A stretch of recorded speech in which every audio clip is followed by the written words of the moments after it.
Hello. It's 3 p.m. It's time. After Ricky's talk last week, it's my pleasure to introduce another speaker from Brazil, Jaqueline Rios. Jaqueline received her master's degree in human movement science, studying postural adjustments of functional ankles instability. Before arriving at Calgary, Jaqueline was a physiotherapist, providing home-based physiotherapy. She was also a volunteer at a children's hospital in Brazil, where she was responsible to bring loaves and chairs to the pediatric patients. In 2014, Jaqueline started her doctoral study with Dr. Walter Herzog. Her research revolves around osteoarthritis and metabolic syndrome and the link between the two. She's also interested in inflammations and gut microbiota. One of the highlights of her early academic career is that she studies her PhD degree with Dr. Walter Herzog at the University of Calgary. So Jaqueline is like learning new skills and she loves new challenges. Although she's not very good in sports, she's very good in baking and cooking. She claims to make the best homemade patty ever.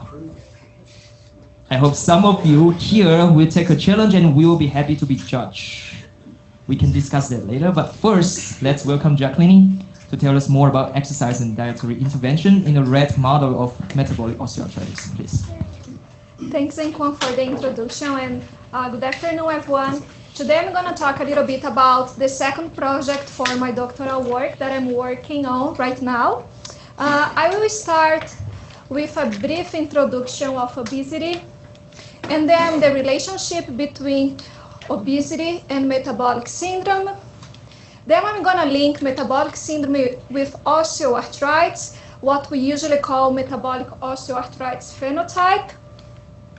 I will talk a little bit about ways that we can prevent metabolic syndrome and the metabolic OA phenotype.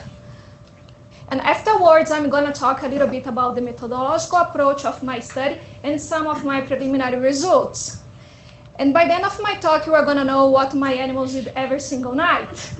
So I promise you it's going to be interesting. We talk a lot about obesity, but sometimes I feel we quite not understand what obesity is. This is why I would like to start with this question. What is obesity?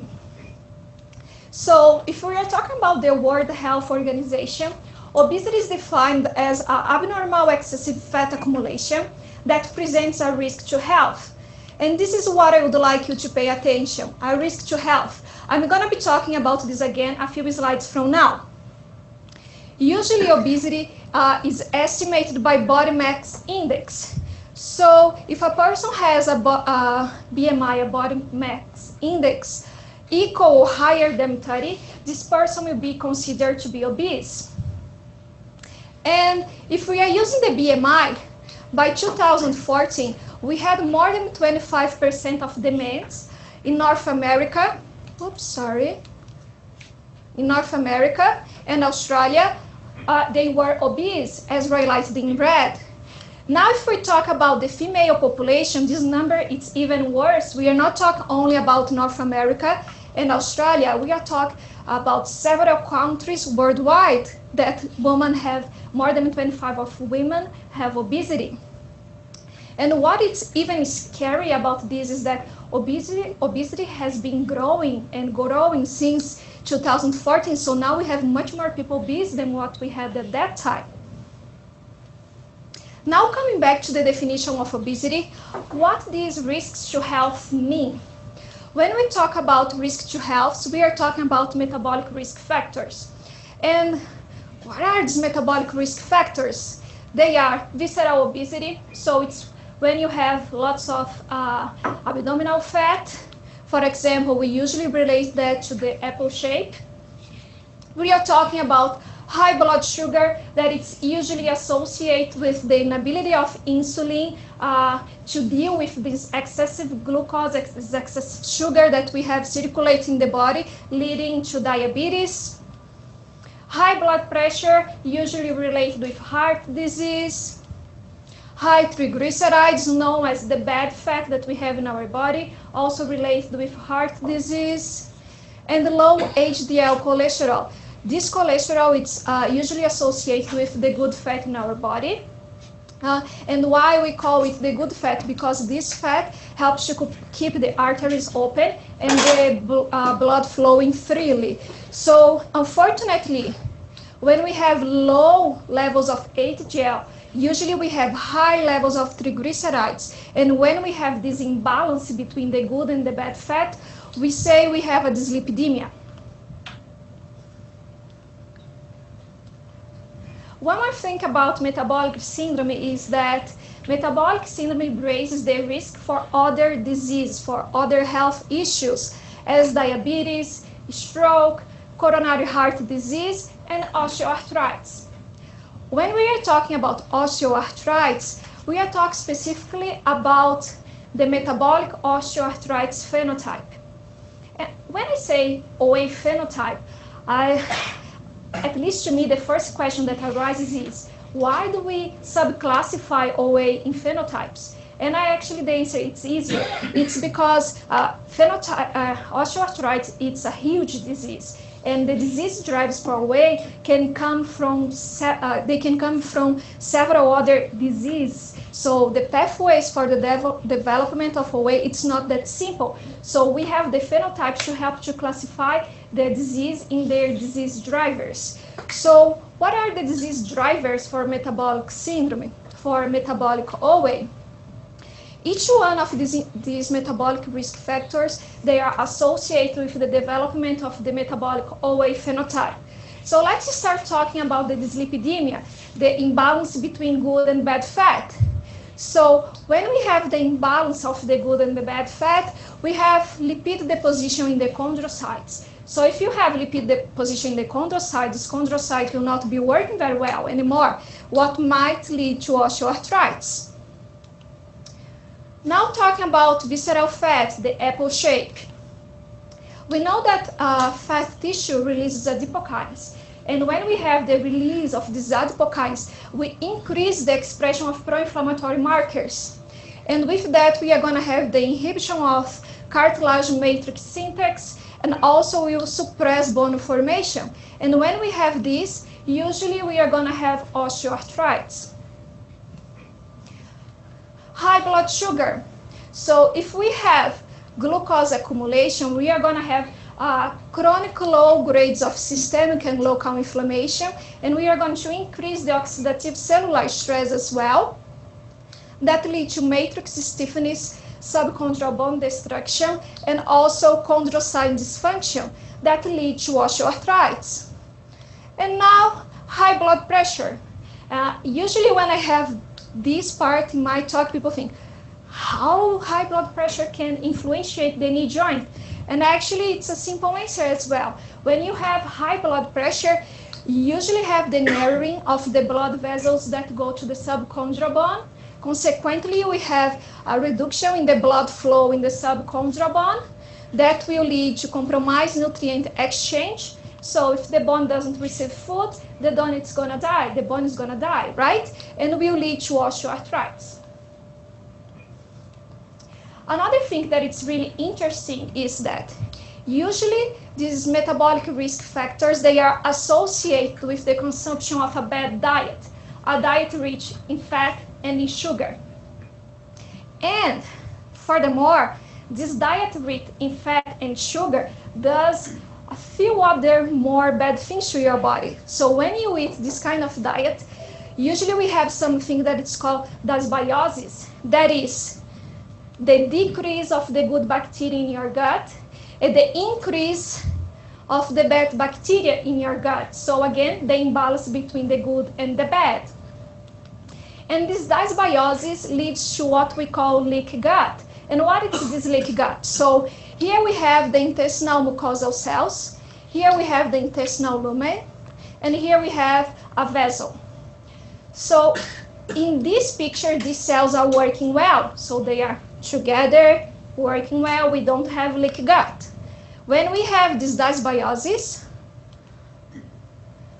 these cells, they are not working very well anymore. We start losing this linking between the cells, and when we have that, we have the leaky gut. So these toxins that should be only in the intestinal lumen, they will pass through these gaps between the cells and they will go to the bloodstream. And we call these toxins endotoxin. So when we have the leaky gut, this leaky gut will generate a chronic systemic inflammation. And it has been shown that this chronic systemic inflammation due to the leaky gut will lead to osteoarthritis. So we know there is a link between metabolic syndrome and osteoarthritis. However, we do not understand very well cause-effect. If we don't understand cause-effect, how can we find ways to treat and to prevent this disease?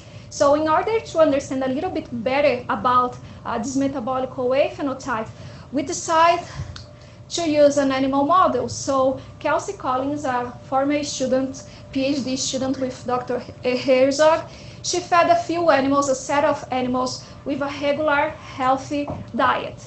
So this is the phenotype of this animal. So this is how a lean animal looks like. When we look at the knee joint of these animals, you can see in this picture here we have the femur. Here in the bottom it's the tibia. We have the menisci here in the middle. And this red stain is for proteoglycan. And you can see we have a smoothly cartilage here, surface. We have a beautiful subchondral bone with a healthy bone marrow. So this we would call a typical health knee joint. Kelsey Collins also fed another set of animals with a diet rich in fat and sugar. However, she got two different phenotypes for these animals.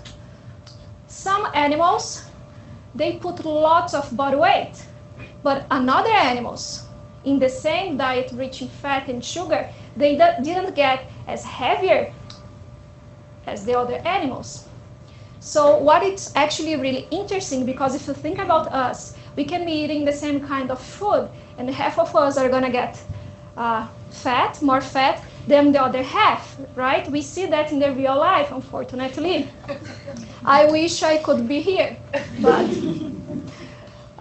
so let's see how it's a knee joint for these animals that get heavier. So you don't need to understand a lot about histology to notice that we have something going on here in the cartilage for these animals. We are losing the surface, we are losing cartilage here. And we also have something going on in the subchondral bone. But at that point, this was not explored. We didn't know what was going on in the subchondral bone at that point. So my question now is, what do you expect for the knee joint for these lean animals? So these animals got the same bad knees. So when we think about this, and for sure with lots of other data that Kelsey Collins evaluated and collected, we kind of conclude that we have a model for metabolic syndrome, an animal model for metabolic syndrome, because even that these animals, they didn't get as heavier as these animals, they have the same body weight than the animals in the low-fat diet, in the regular diet, they developed the disease. So now that we think we have a good model for metabolic OA, the question is, are we able to prevent metabolic OA? Particularly, I do believe so. But how? I think if we are able to prevent metabolic syndrome, we are able to prevent metabolic OA phenotype. So if we reduce triglycerides, increase HDL cholesterol, reduce visceral obesity, reduce high blood sugar, reduce blood pressure, we can prevent metabolic OA. Is there a magical pill for this? Yes. Thank you, John. There are two magical pills. And we work with these two pills pretty closely in this lab. And what I'm talking about, it's aerobic exercise and prebiotic fiber. So both aerobic exercise and prebiotic fiber on their own are able to modulate these metabolic factors. Furthermore, prebiotic fiber and aerobic exercise also prevent this dysbiosis, so this imbalance between the bad and the good bacteria. So if we prevent this, we can prevent leaky gut. And we hypothesize that preventing this leaky gut, we also will be able to prevent chronic systemic inflammation and osteoarthritis. So this comes to my research question. Do exercise and dietary fiber supplementation reduce the incidence of OA in a preclinical model of osteoarthritis? In order to answer my question, I worked with the same animal model than Kelsey Collins. So I worked with 10 to 12 weeks old Sprague-Dawley rats, and I randomized these animals in two groups. So I had a group in a high-fat, high-sucrose diet, and I had a group in a shallow, low-fat diet. All the animals in the shallow, low-fat diet, they were restricted only to cage activities. So let's say they were our control group. Now, the animals in the high-fat, high-sucrose diet were subdivided in 4 groups. We had a group that was also only limited to cage activities, another group that got fiber supplementation, prebiotic fiber supplementation, another group that did aerobic exercise, and the last group that did aerobic exercise and got the prebiotic fiber supplementation. So the prebiotic fiber supplementation consists of 10% of oligofructose, and in the real life we find this fiber, this oligofructose in the garlic, onions, artichoke, banana, and chicory root. And for our study we have used extract from chicory roots, while the exercise consists in a treadmill training where the animals did 30 minutes per day of exercise 5 days a week. So this is the minimum amount of exercise that is recommended by the Canadian Society of Exercise and Physiology for humans. So this is the minimum amount of exercise that we should be doing per week. So I still have to do more 20 minutes this week to achieve this. And for those of you that are not familiar with animal models, this is how an animal walks in a treadmill. So in our treadmill, we can have 3 animals walking per time because we have 3 lanes in our treadmill. Usually they do pretty well. Seems like they like doing it, okay? Or maybe not, but in my opinion, I think they like doing it. So something I would like to highlight here. We start the high-fat, high-sucrose diet. In the same day, we start the fiber and the exercise intervention, okay? So this is a prevention study. It's not a treatment study. And the intervention lasts for 12 weeks, okay? So I divide the key outcomes of this study in my primary and my secondary outcomes. So my main outcome, my primary outcome, is the knee joint integrity. And how do we evaluate the knee joint integrity? We harvest the knee joint of our animals, we fix with the calcified, we cut at 10 microns, we stand, and afterwards we end up with a picture like this, okay? And to quantify this picture, we have used the modified monkey scoring system. Now, for my secondary outcomes, I will start with body mass and body composition. So body mass we measured weekly in the beginning of each week. And for body composition, we only have one measurement in the end of this protocol. So we DEXA scan these animals in the end of the intervention protocol. We also calculated insulin sensitivity. And how we did that? We gavaged our animals with a high dose of glucose, and we checked their insulin and glucose over 2 hours after this gavage procedure. And afterwards, we were able to calculate the composite insulin sensitivity index. We also assessed markers for dyslipidemia. So what we did, we collected blood following 16 hours fast, and we measure HDL and triglycerides. Why? Because we have one marker for good fat and one marker for bad fat. And finally, we also access for endotoxin. So we used endotoxin to estimate the systemic inflammation in this model. So for the endotoxin, what we did, we also collected blood from these animals, and afterwards we used a colorimetric chromogenic assay to quantify endotoxin. So the hypothesis for my study is exercise and prebiotic fiber will prevent OA-like changes in this animal model. And our hypothesis is based in the metabolic risk factors that I have outlined during my presentation. So let's go for the main result of my study. So this is the knee joint of an animal in the low-fat diet. Again, here in the top we have femur, in the bottom we have tibia, and here we have the menisci. We have a smoothly surface for the cartilage, both in the femur and in the tibia. Meniscus, they look good. Subchondral bone look healthy. Bone marrow looks really good. So again, this is what we call a healthy knee joint. Now take a look in the knee joint for my animals in the high-fat, high-sucrose diet. We have something going on here in the meniscus, right? The bone marrow has been replaced by fibrotic tissue. We have signs of osteonecrosis in the subchondral bone. So if we don't have a healthy bone, we cannot have a healthy cartilage, right? So if it's missing bone here, the cartilage will collapse, and it's what we are seeing here, the collapse of the cartilage.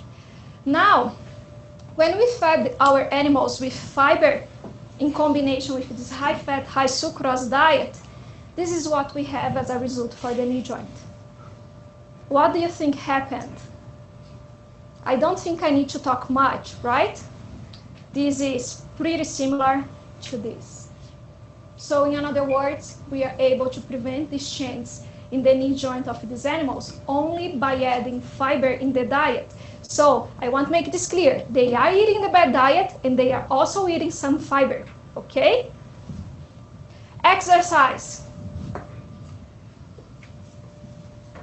I don't need to talk much, right? Same thing, eating the bad diet but doing exercise, you can prevent this nasty damage in your knee joint. And now I think you can expect that the combination also worked, right? So we have the similar health knee joint that we have for the animals in the low-fat diet. So now let's make these pictures become numbers so we can see this a little bit easier. So here in my y-axis, you are gonna see the damage in the knee joint. So, and we use the modified Monkey score to quantify that. So as higher the number, worse the knee joint. This green line represents the animal in the low-fat diet. And this dashed line is the standard error. You are gonna be seeing this in all my slides now on. So, an animal in a low-fat diet usually have a score of 20 in the Monkey score. Now the animals in the high-fat, high-sucrose diet have more than the double. They are around 50 in this score. And as you should be expecting, fiber, exercise, and the combination were pretty similar to the animals in the low-fat diet. So yes, even if you are in a bad diet, if you eat fiber or do exercise, or even better if you do both, you can prevent these changes in your knee joint. So meeting our hypothesis. Now, what do you expect about these metabolic risk factors? So when I told you in the beginning of my talk that exercise and fiber were able to prevent this, usually they are associated with a good diet. You change what you are doing daily when you start doing exercise and having a healthier diet. So now I want to see if even eating a bad diet, we can use exercise and fiber to prevent this metabolic risk factor of getting a bad number, a bad result. So let's start with body composition. Here we have the increase in body mass, the percent increase in body mass. So it's how much these animals increased since they started this protocol. So here we have the profile for the animals in the low-fat diet. So this was expected. What we see is that we have around 40% increase in body mass for these animals. Now, if you are eating this high-fat, high-sucrose diet, you increase around 6% of your body weight. What? It's a lot. Now, what do we expect if we are also eating the fiber in the same time we are having this bad diet? We prevent this increase in body weight. So these animals, they have similar body weight than the animals in the low-fat diet. Same thing for exercise. And now, if you eat the fiber and you do the exercise, even eating a bad diet, you are also able to prevent, and actually in the first 8 weeks, you have less body mass than the animals in the low-fat diet. So keep in mind, do exercise and eat fiber, okay? So we meet our hypothesis. Now when we are talking about body fat, here we have the percent body fat for animals. Usually the animals in the low-fat diet, they have around 90% of body fat, while animals in the high-fat, high-sucrose diet, they are around 30%. They have around 30% of body fat. So what do you expect for fiber? Statistically speaking, fiber and exercise were not able to prevent this increase. However, we have 4% less body fat in both groups. And in my opinion, this is clinically relevant. So think with me, do you prefer have 30% of body fat or 26? I would choose 26, right? However, when we are talking about the combination of the fiber and the exercise, we are able to prevent this increase in body mass. So these animals, they had around 8% less body fat than the animals in the high-fat, high-sucrose group. So individually, we didn't meet our hypothesis, but combined, when we combine fiber and exercise, we are able to prevent this increase in body fat. Now talking about insulin sensitivity. So for insulin sensitivity, as higher it goes, better it is, okay? So our low-fat animals were around 0.6, while our animals in the high-fat, high-sucrose diet were around 0.2. So now I was a little bit worried what is going to happen, because I know for body fat didn't work pretty well. But when we are talking about insulin sensitivity, fiber and exercise and the combination, they were able to prevent this decrease in insulin sensitivity. So in other words, what this means, even that these animals are eating much more sugar, so they have more sugar in their bodies, they are able to produce enough insulin to counter-react that amount of sugar that they have in their bodies. While the animals in the high-fat, high-sucrose group, they don't have that enough amount to counter-react the effect of the sugar. So yes, we meet our hypothesis. Now talking about the lipid profile. I will not show you the data, the raw data for triglycerides and HDL. Why? Because what matters if you have a good ratio between them. So you want to have not too much of the bad fat, that is the triglyceride, and you want to have a lot of the HDL. So since we have the ratio of the triglycerides by HDL, as lower as these numbers go, better it is. So our low-fat animals, in the group of low-fat animals, they were around 0.5. While our animals in the high-fat, high-sucrose group had almost the double. What it's not good means we have much more bad fat than good fat.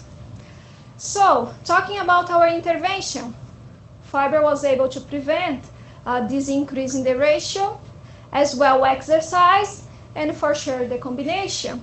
So yes, we have enough good fat to counter-react the bad fat that we are feeding these animals. And finally, let's talk about endotoxin. So here in the y-axis you have the endotoxin for milliliter of blood. And usually an animal in a low-fat diet have around 4 endotoxin units per ml of blood, while animals in the high-fat, high-sucrose diet have the double. So the result for fiber, I was expecting the fiber to prevent this increase, because usually in the literature, almost all the papers say the prebiotic fiber is able to prevent this. About exercise, this is everything pretty new because we only have a few papers about that, and the papers that don't say exactly the same thing. So I wasn't sure what I'm gonna have as a result here. And I actually see that the exercise was also able to prevent this change in the gut. So what it's a little bit crazy, because you think you are not eating something to put inside your gut. It's you're doing exercise, and even by doing exercise, we're able to modulate your gut, right? And for sure, the combination also worked. So what I would like you to take from here, from the endotoxin slide, is that we are able to prevent this endotoxin. So what we did, actually, we were able to prevent the leaky gut. And by preventing the leaky gut, we think we are able to prevent systemic inflammation, and consequently able to prevent the changes in the cartilage in the knee joint for these animals. So let's summarize everything I have been talking for this half hour. We know high-fat, high-sucrose diet leads to metabolic OA. We know we can use exercise and prebiotic fiber to prevent these changes. And why do they work? I want to make clear we didn't study cause and effect, but what our results suggest is that by preventing metabolic risk factors, in other words, preventing metabolic syndrome, we can prevent metabolic OA.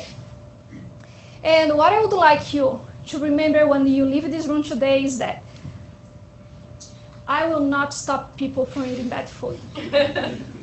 We will still be eating bad food, unfortunately. We should not, but I have eaten my bad food today before coming to the seminar as well, so it's pretty hard to stop. But if you sometimes you eat something that it's not good, something with lots of fat and lots of sugar. So make sure you do exercise and you have some fiber supplementation so you can prevent the bad effects that are associated with this diet. So let's say in the HPL Stampede breakfast, don't think just because you went to the HPL Stampede breakfast and you ate a few delicious pancakes, syrup, bacon, that you are going to develop metabolic syndrome or knee OA. No, it's not what I mean. Because if you don't do that every single day, it's not because you did today that you're going to get sick tomorrow. You need to be doing that, let's say, every single day or at least a lot. So I actually have a challenge for us for the next Stampede breakfast. What about adding some fiber in the pancake mix? And what about going for a group walk after the breakfast so you can somehow overcome the bad effects of that breakfast that we are having as a group? So just to finalize, I would like to acknowledge our funding sources and also everybody that is in Dr. Herzog, Hart, and Heimer group, because I had much of their support to do this work. And for those of you that remember my second slide, what my animals did every single night. So they ate as many delicious treats as possible and then outrun the treadmill because they are smart animals. They know they need to do exercise to be healthy. Thank you.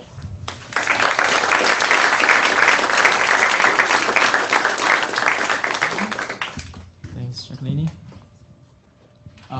Questions? You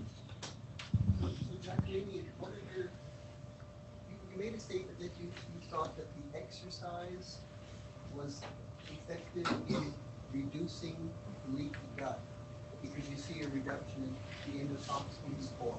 Do you think it's not possible also that the exercise downregulated the endotoxin score through some other pathway rather than the exercise affecting the gut?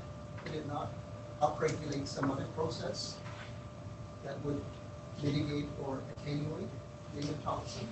So if I'm not wrong, endotoxin is related with the leaky gut. I cannot see where the toxin can be coming from if it's not from the gut, but I'm not 100% sure about that.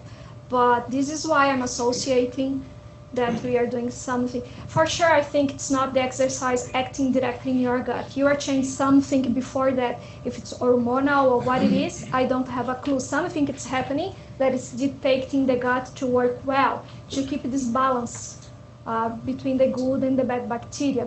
How that happens, I do not know. I was just thinking that perhaps the exercise changes prostaglandin levels or does something else that might affect the inflammation, but I don't know. Yes, but I didn't measure the inflammation itself. When I'm measuring the endotoxin, I'm measuring a piece of the bacteria that should be in the gut. So the endotoxin, it's this piece that it's coming out from this bacteria that it's leaking systemically. So if I was measuring cytokines, I could say, yeah, maybe this is coming from another source. But I need to take a look a little bit more in details to be 100% sure about that. Maurice? Thanks, that was great. I have a lot of questions, but let's start with the one. I assume you kind of controlled for how much the animals were eating, or were they, so they all ate the same, independent of which group they were in? Because I could imagine that maybe that their appetite changes when they exercise or eat fiber. So I measured for food intake. Overall, they ate the same amount of food. So, but if you're talking about the caloric intake, also was the same for fiber and exercise. But when you combine fiber and exercise, they were having less caloric intake overall. So eating almost the same amount of food, but when you combine both, you got stats for that, for the caloric intake. Jaqueline, you had a fiber dose that you gave them and an exercise dose you gave them. Did you start the study by giving different doses of both exercise and fiber until you found a particular one that you'd crossed the threshold and started to work?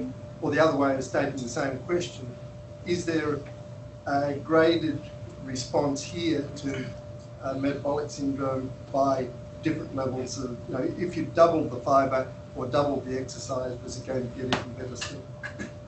So for the fiber, we start with the 10% since the first week in the intervention protocol. For the exercise, we started slower. So the animals had time to adapt for the new requirements that we are asking them to do, the new environment, the exercise, to load their knee joint, so we start slower. I would not try double the fiber for these animals because they are actually eating more than what we are able, than what our body is able to receive.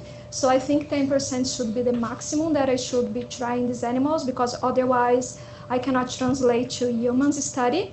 If I do more exercise, I have done a study before this with several levels of exercise, but in health animals in a regular chow diet, and we increased the amount of exercise.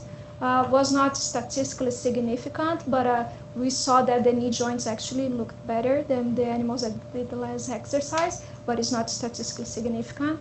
And I don't recall now for all the inflammatory profile for that study, but I remember we have less expression of COX-2 for the animals doing more exercise as well.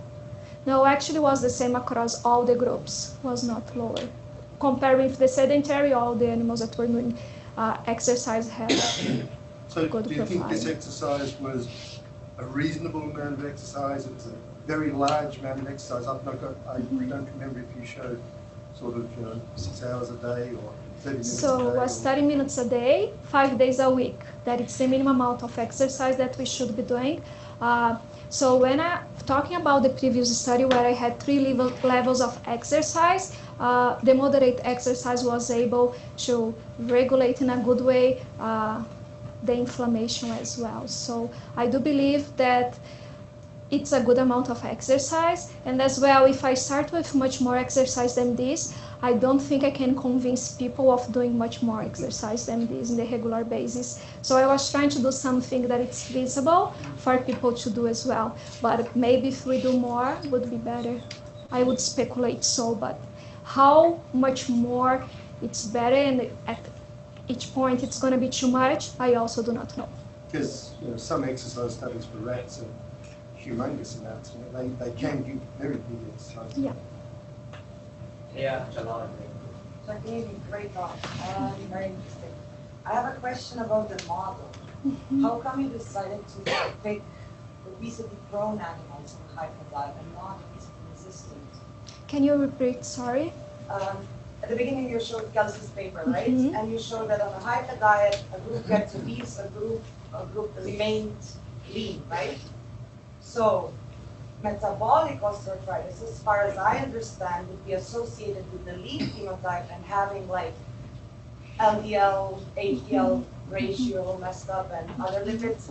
So I was wondering what would happen if you would add a group of obesity-resistant animals on a hyper diet. Would they still have joint damage to the point of the obesity-prone animals?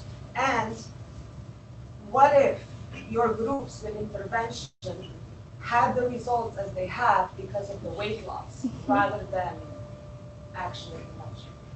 So they didn't lose weight, they didn't put as much weight as the other animals, right? Because I didn't start with fat animals and give them exercise or fiber. Everybody starts in the same level, so let's say around 400 grams. And I had a huge increase for the animals in the high-fat, high-sucrose diet, but I didn't have that much increase for the animals under fiber or under exercise. So your question regarding having animals resistant and prone, I didn't bring that to my talk, but the animals that get heavier and the animals that didn't get that heavier, actually when you were talking about the body fat itself, the animals that didn't get heavier, they also have lots of body fat inside. So what was our thinking? We don't want to exclude a part of the population, we want to keep everybody, because we know it doesn't matter if you get heavy or not, if you are in this diet, you are going to develop the disease in the knee joint. So we thought, let's keep all the animals that we have, and let's see if we can prevent this. And as well, I couldn't divide my animals in prone and resistant because I start the intervention the same day I start the bad diet. So I didn't know which animals would get heavier or not. So this was another factor in my study. Just make a comment to that, because that's very important, and she didn't say that in the talk, and that's actually a very important point, because I always think the term that people have used traditionally, obesity-resistant, obesity-prone, is really not correct, because both of these groups of animals have a high fat percentage, and I'm not sure in your study, but in Kelsey's study, in terms of body fat percentage, they were actually statistically speaking the same, although some animals were heavy and the other ones were not. But they have significantly more body fat than the controls, and there's body fat of the what I would call weight resistant and weight prone animals were about the same. So they are obese animals, but they are not heavy. Yes. That's right. But in terms of load, right, Yeah. because we're talking about metabolic osteoarthritis, right? If an animal is super heavy, the pictures we saw at the beginning, one was super lean on hyperdiet and the other one was double the size. Wouldn't that? But it was not lean, Was not but lean. it was not heavy, Was not heavy. but it was fat. But Yes. just in terms of weight, wouldn't that put extra pressure on your knee joint and make it more? It wouldn't Can I damage it answer further? that? No. I mean, in fat there was no difference, right? So I would say we know that the weight plays a role. If you have too much weight in your knee joint, at some point that will not be good. But overall, you need to have load in your knee joint to keep your cartilage healthy. In my previous study, with the animals, they did lots of exercise. They did, in the end of the intervention protocol, they were doing 4 hours of exercise per day, 7 days a week. So they had extra load in the knee joints by doing these amounts of exercise, and they didn't develop OA as well. So I know I cannot exclude load when I'm talking about obesity, but what we are trying to show now is that it's not only about the load, because in the hands you don't increase too much the load when a person is with obesity, and the person also, the increase of OA in the hands for people with obesity also increase. So we are not talking about load at all in this study. We are talking about the metabolic factors that are related with osteoarthritis. Not that I don't believe the load plays some role. It's not what I'm saying, but it's not what we are studying right now. Just another quick comment. Initially, we tried to measure ground reaction forces in these animals. And what happens is that these very fat animals, they support a lot of their body weight with their belly. And they actually don't use their feet to stand and walk, but they use their feet like pedals in a roller coaster. And so they kind of, literally, they slide on their stomach. And so my hunch is that the very heavy animals actually support much less load than the lean animals that support the entire body weight on the with their legs. Is there OA, metabolic OA in the tail or something? Like, I'm not aware of papers that have looked for OA specifically on the tail, but what I know, you can get a disease in the tail tendons to do the diet, relate with the metabolic factors. My question was about low. Oh, colleague. Same here. Maybe I'll just ask a different question though, but yeah. I guess I'm kind of curious about like moving forward. So it's great if you can prevent this from happening, but what happens if, you know, someone is obese? Do you think that this kind of a treatment would work, or would you have to do something way more drastic to get someone kind of back? I probably will answer that when I'm defending my thesis, because it should be my next study. Okay. So, but what I'm speculating right now about that is the fiber, in my opinion, I think that might mitigate a little bit more the progression of the disease. Unfortunately, I think the exercise may aggravate more because you already have a damage in your knee joint and you are putting more load. So I'm not sure about that. Graham, John. And I have two questions, and one will kind of lead to the other. Your focus for systemic inflammation is based on leaky gut, and do you think there's other sources that are contributing to systemic inflammation? Oh yes, the fat itself, as I talked in the beginning, we have the release of the adipokines and increases the systemic inflammation as well. Sugar, if you have high levels of glucose, it will end up in chronic inflammation, systemic and local inflammation. So I think the inflammation is coming from several sources. I only talked about the one that I estimate it's only when we are talking about the leaking gut, because I only measured endotoxin.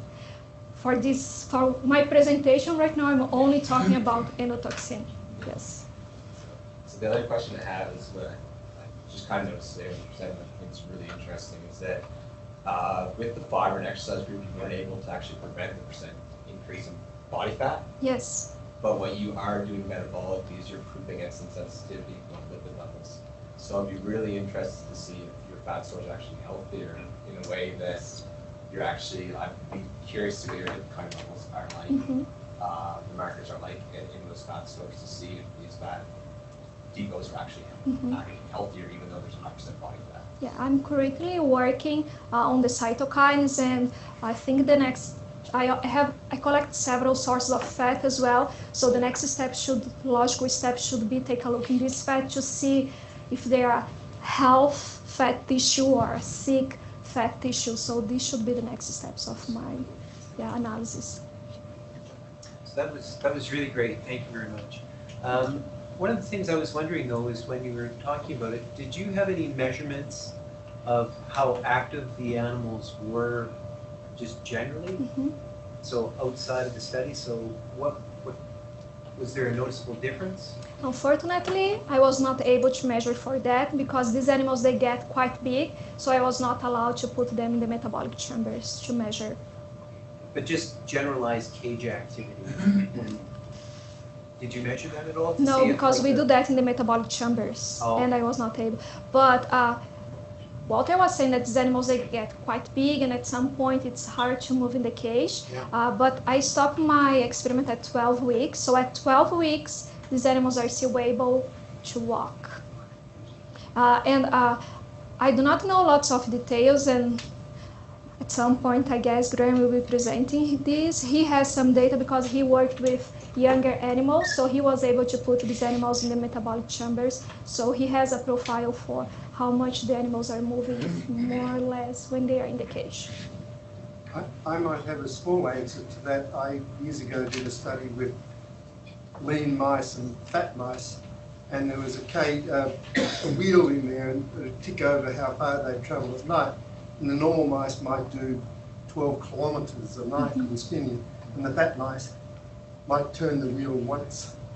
Yeah, but when they are already fat, but if you introduce the wheels in the beginning, maybe they can keep doing the same thing, because let's think about a kid.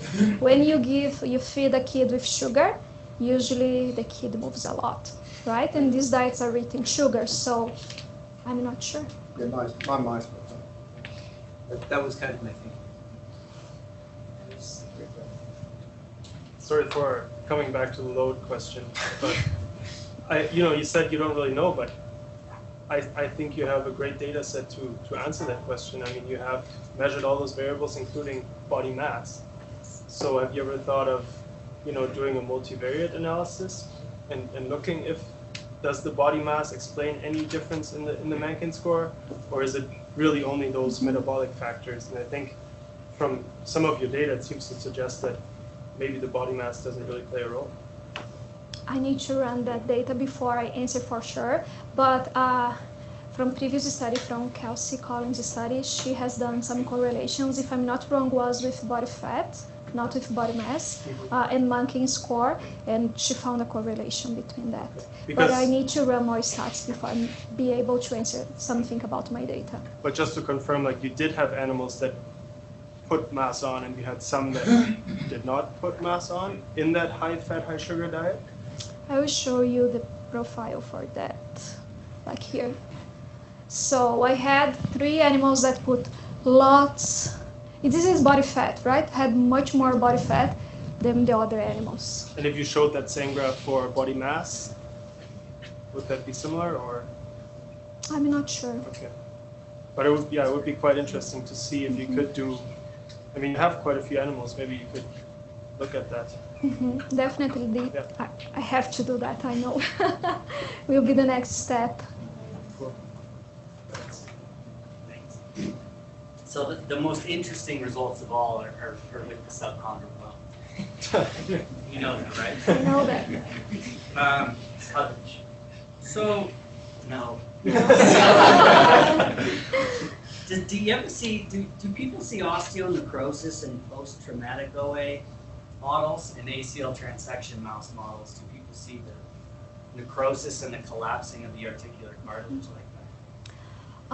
They don't describe what they are seeing in the subchondral bone usually, but I have been talking with Ron Zernick, and he has done studies with dogs where he cut the LCL, and I was showing him some of my pictures, and he told me these signs that we are seeing here, these changes in the subchondral bone, are the same changes that he saw in the dog model. So when I went for his paper, I didn't find much details about that, but it seems like we find the same thing. So people usually don't describe a lot about the bone in these big animal models, because usually you just take a plug of the cartilage and it's what you stain for histology, so you don't see much of the subchondral bone. This is another fact as well. So maybe we see. I know specifically about the dog model he has used, he saw the same thing in the subchondral bone. So the person who has done more ACL transection in dogs is probably John Madius here in Calgary, so he's not here, is he? No. But he probably would be able to give you a precise answer and a more detailed answer about what happens to the subchondral bone. But I agree with that, but usually, unfortunately, people don't explore. They say that it's changes in the subchondral bone, and they stop there. I think he did with Steve Boyd, so I think they did that fairly carefully. I'm pretty sure they did. Yeah, if I'm not wrong, they have a few papers as well in microCT, and when they have the microCT, we can see this beautifully happening in the dogs as well. I think people need to do more work in identifying whether or not it's osteonecrosis or not, because you always hear about the thickening of the subchondral plate Mm-hmm. and marching of the tide mark and removal of the articular cartilage, but you never hear about people talking about osteonecrosis. I agree. I think I was talking with you about And that. then in We an should animal get a model, student I guess for you that. can't, after an ACL transection, you can't treat it with exercise. I do not know the answer for sure, but in my opinion, if you have some damage in your joint, you should be careful before you start an exercise protocol. Yeah, but what if we just slice the ACL with a scalpel like you do? You are going to have inflammation, right? Because you are opening the capsule, you are not just cutting the ACL. Are you able to do the marking scoring on the different types of tissues, like separate it out? So you get this number, and I'm wondering, what is the, can you say something about the quality of the articular cartilage? So 'Cause it looks pretty good. yeah, It the just picture looks like that you it's are seeing collapsed. right here, you cannot see with lots of details because it's not a big one, but we have multiple tide marks. If you pay attention, we have a few cracks in the cartilage as well, but the proteoglycan content seems like pretty good. It's not changing a lot. So the major change that we are seeing in our model, it's in the subchondral bone. And yes, you can divide in small scores per area, but you don't have much details for all the tissue that you have in the knee joint. This is why usually we combine everything.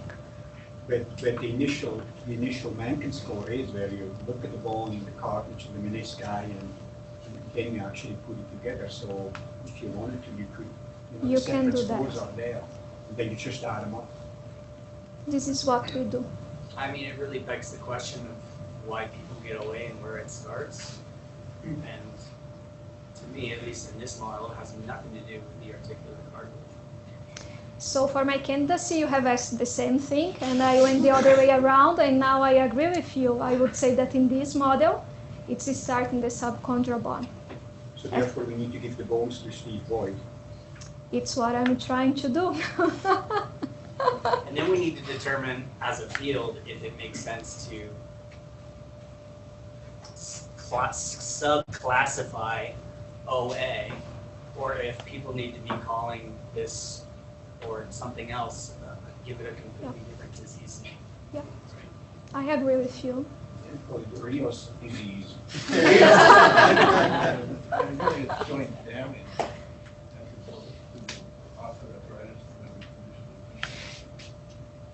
Yeah, something that Dave has said right now. We are so used to think about osteoarthritis as being a cartilage disease that when the damage is not in the cartilage, we tend to think it's not OA. But when we talk about OA, it's a joint disease.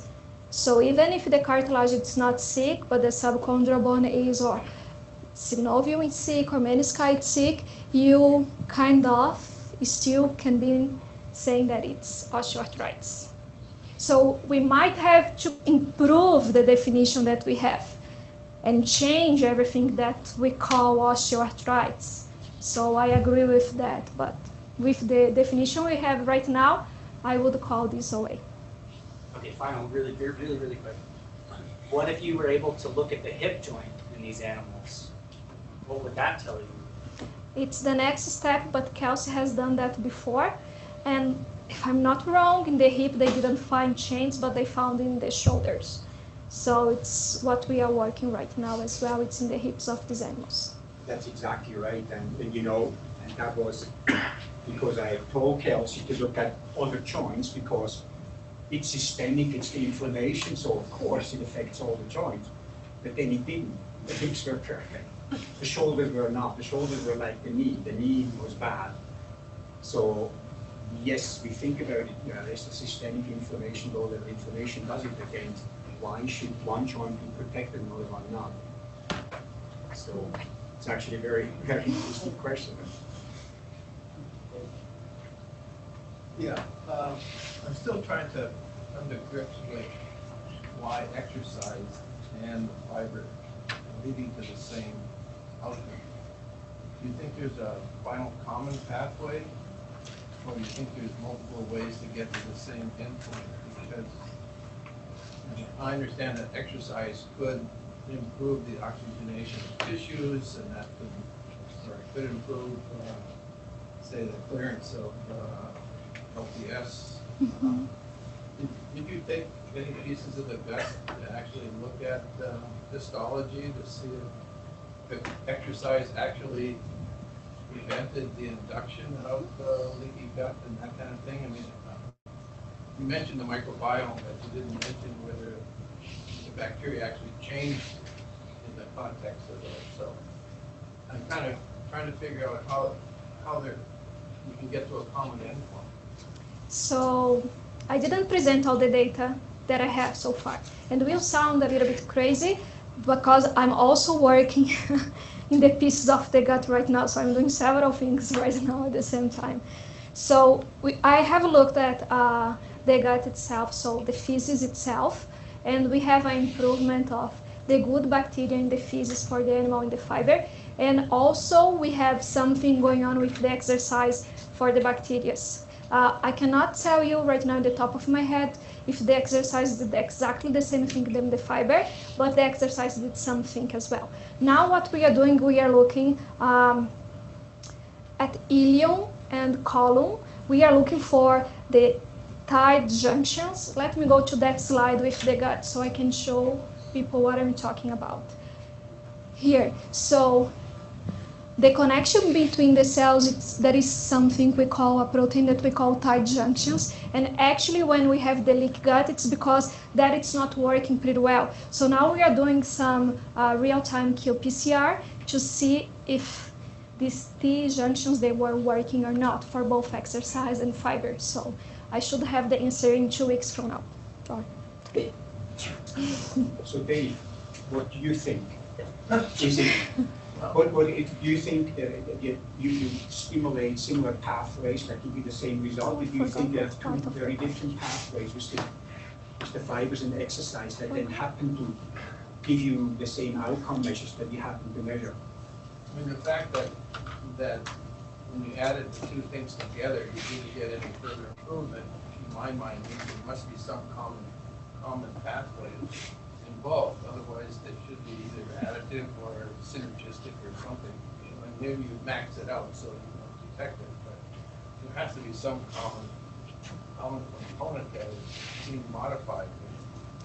Can I comment on that? Sure. So I forgot this part of the question, sorry. So I actually think there are several pathways that fiber and exercise can go to the end result. Some of the pathways for a few metabolic factors, I think they are pretty similar. At least the endpoint will be the same to achieve the prevention of what we are looking for. But a few factors there seem like to be addictive because you see, for example, for body fat, we have 4% decrease when you have fiber, and you have 4% decrease for exercise. When you combine, you have 8. So, and another, for example, for the caloric intake was the same thing. We had some decrease, was not significant statistically speaking, for fiber. We have a decrease for exercise. When we combine fiber and exercise, we got the summation between the two. So I think a few of them, they are not working in the same pathway. For another factors, I think they are. Speculation, I'm not sure. I actually would speculate that you have two very different mechanisms leading to the same. You know, I'm looking at the insulin resistance, the triglycerides, the endotoxins, the Mankin scores, and they all come down to kind of control. And therefore, I think you bottom out there and you just get the control value and you cannot go any lower. And so, you know, so a couple of things that I was wondering is that you don't have any measures of blood pressure or aerobic fitness in these arms, because I wonder if there you might get very different results depending on how your approach. And then the other thing you mentioned is, we're very careful about saying aerobic exercise. Do you think that anaerobic exercise, weightlifting type of exercise, might have the same effect as the aerobic exercise or not? Thinking about the fiber that did something, I would say that lifting weights, for example, I do believe they can work as well, because when you are doing exercise, the pathway, it might not be the same, but you are talking about reducing systemic inflammation and change so much in the environment when you are doing that I do believe we can prevent. How? No, I do not agree, know. but the way you suppress that systemic inflammation might happen in very different ways when you eat something like fibers compared to when you exercise. Yes, I think and that brings me not actually to the another same. thing, that you might have to consider, and that is maybe a bad diet, or the dietary requirements of a heavily exercising rat might be very different than a sedentary rat. Yep. And what might not be good for a sedentary person might actually be good, for a guy out in Cochrane who runs a marathon every day. I assume he has a different diet than we have, because he probably needs to eat 10,000 calories a day. And we don't want to do that with nuts and fruit. I don't think you get very far. And I actually talking about the blood pressure. I'm talking with Tim before talking to you. We are talking about getting a system to measure the blood pressure for the animals for the next study, because I think would be really good information to tie up everything that we are talking about metabolic syndrome. So I think before we start the next experiment, we should make sure we have all the tools we need to be able to measure all these factors. And I think blood pressure, and I think also fitness, maybe there's a final test there on the treadmill somehow, similar to what Kevin did before. What Kevin has done, yeah. And then also, if you were able to, to see changes just in resting heart rate. Yeah, so things like with that. the equipments that we have right now, unfortunately, we are not able to measure that, but... No, I realize that, but what I'm saying is if you do an exercise intervention, we should show that the exercise intervention was actually useful in exercising terms. I agree. Part of my reason for asking that is my understanding that we can't metabolize the fiber, and that the fiber is actually metabolized by the bacteria in the microbiome. Is that correct? So you eat the fiber, you don't digest in the stomach, so you are going to be feeding the bacteria in your gut. It's what the fiber does. Okay, so the products of the bacteria, when they eat the fiber, the small chain fatty acids, etc., then can come into the host.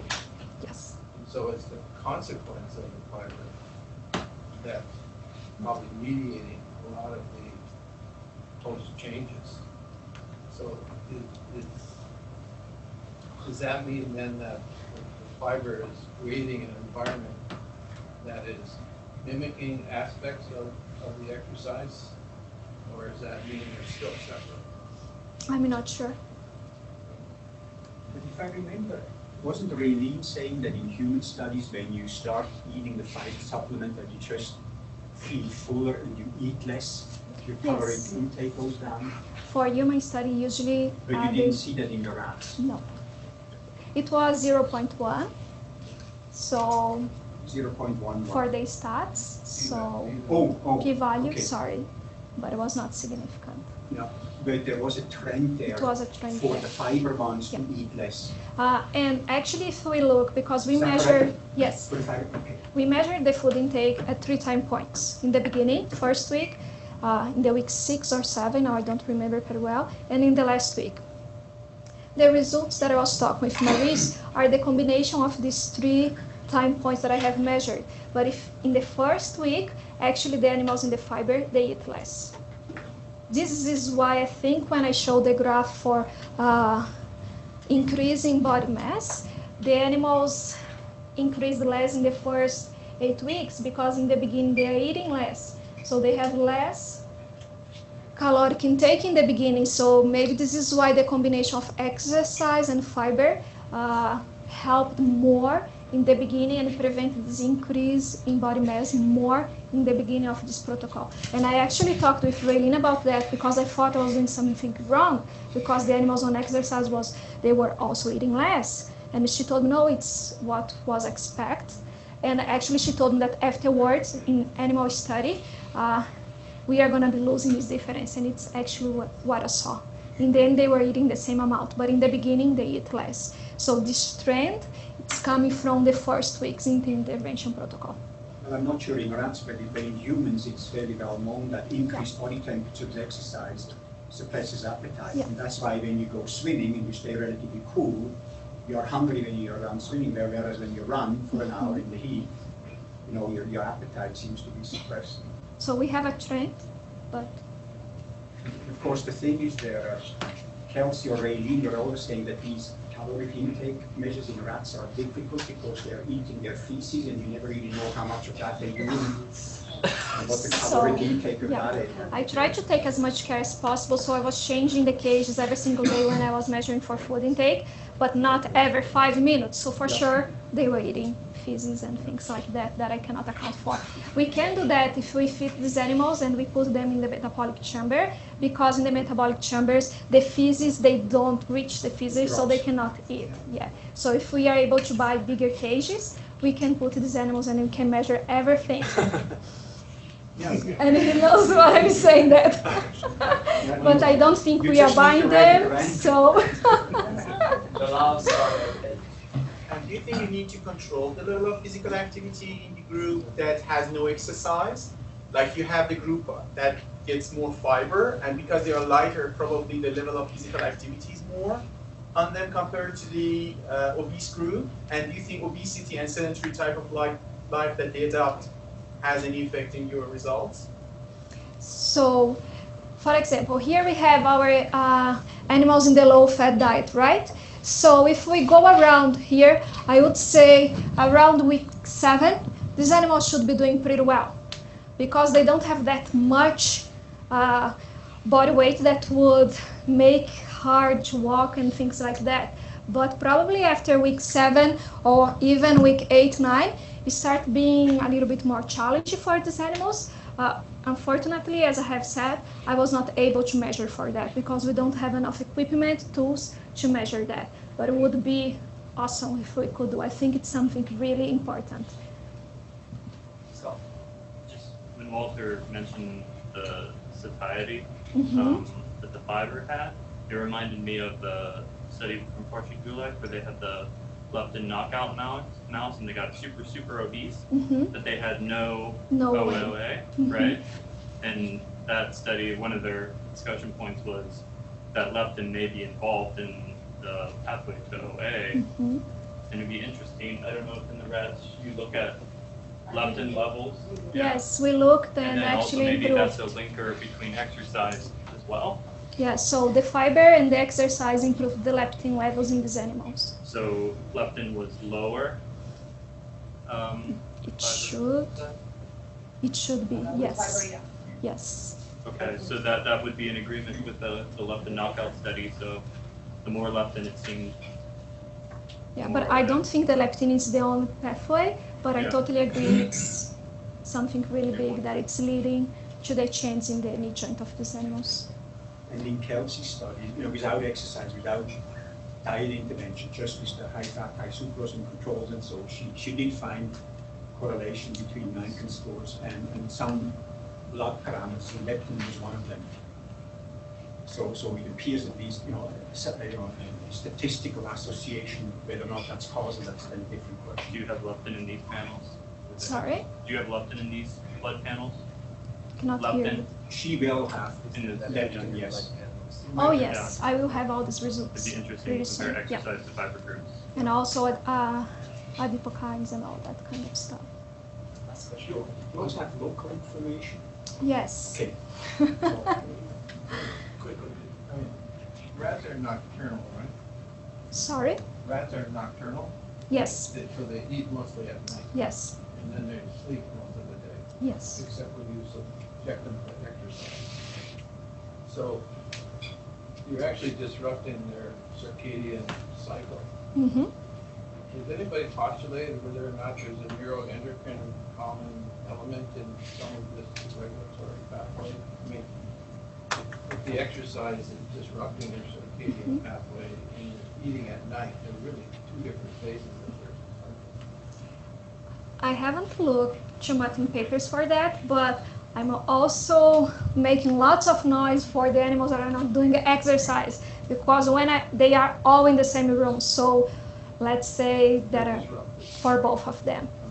So I believe the changes are going across independently if they are doing or not exercise. It's a good point. That's a good point, though, because we could invert the cycle and then have them exercise in the dark. We can. But I mean, the other thing that It's being done. I know. We do that. Actually, we just need to change the dark light cycle in the room. I don't even need to be there overnight, so it's easy No. actually. You just have to stop sleeping. Yeah. rodents also, it makes a difference whether they're subjected to an intervention in the morning or the afternoon. Yes. For something, because their glucocorticoid pulses are reversed from Mars. So usually they did exercise. I had too many animals, so I couldn't do the exercise exactly the same time for all the animals, right? But it usually was something from around 10:30 to 3 p.m. Usually. I have to say, for sure, a few days was a little bit earlier or a little bit later if I had to harvest the animals in the same day, but usually it's what we had was around the same time. Wonderful. Let's thank Jaqueline again. Well, next week, this is the end of Brazilian speakers right now. Next week, we will welcome Dr. Tyler Clough to share his thoughts regarding how trade-offs in optimal feedback control predict differences in individual motor control and learning strategies. Please come back again next week. See you.